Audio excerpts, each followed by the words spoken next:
அழகா நல்ல செவ்வாடை தண்டு போலும் சேர்ந்த இருதுடையழகும் ய பார்வதி பெண்ணாளுக்கு ஒரு கட்டியிலுக்கா கடைந்தது போல் அம்மைக்கு கரண்டக்கால் தன்னை அழகா ஆம ஓட்டு செய்யல் போலும் ஆம ஓட்டு செய்யல் போலும்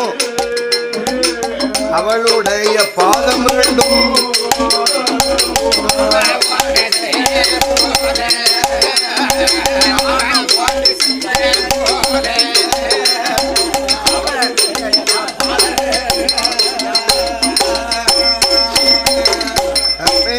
ஏற்பட்ட பெண்குடியான பார்வதியாள்